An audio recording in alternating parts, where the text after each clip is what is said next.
And we're back, Portraits of Biography, special edition, on location at New Light Missionary Baptist Church in the Greensboro community, and it feels so good to be back out in this hopefully post-COVID era, spreading the love, talking to people that are making an impact in our community for the greater good. And again, the event that we're covering that is so important, so edifying, is the Court of Dreams basketball game. That's the DAV, Disabled Veterans Organization, partnered with the Greensboro Swarm of the Charlotte Hornets G-League organization, and a host of other community leaders that have come together to make this happen. One who is a great leader in our community. We got Coach Professor Hooker in the building. That's one of the coaches for the Greensboro team that will be taking on the Virginia TBT team. And a lot of their players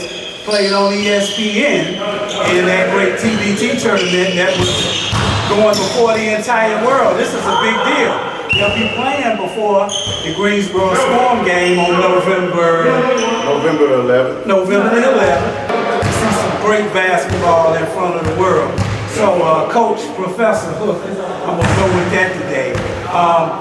Tell the people a little bit about your life in academia and your life with youth and athletics and what you do in the community. Pretty much, Ernest Hooker, I'm originally from Los Angeles, California. Big shout out to the West Coast. Yeah. My dad was in the military, Vietnam vet. Got a chance to travel around the world.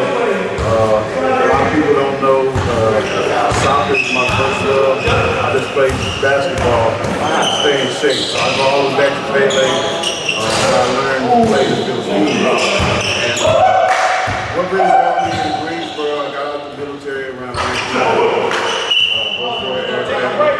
And when I got to Greensboro, the first thing I wanted to do is give back. And that's because, you know, as a kid, I had both my mother and father there. My dad always preached sports, but academics first.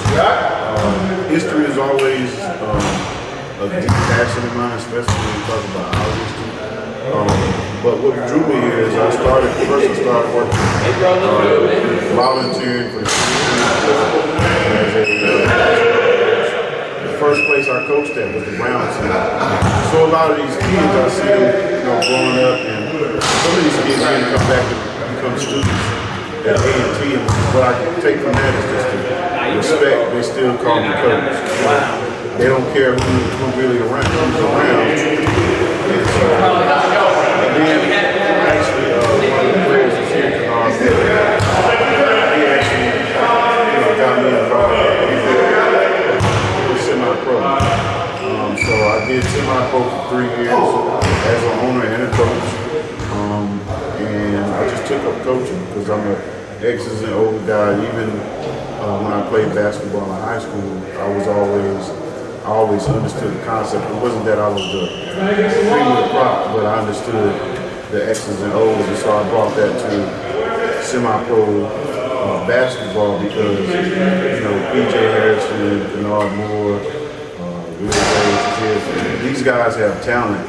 They just don't necessarily get the exposure. And so I just, and talking about the event that's going on, I thought that the talent is right here. It's right in our back door. We have the Swarm here, which a lot of these guys, they come from different areas, but if you want to see some competitive basketball, it's right here in Greensboro. And I grew up in California.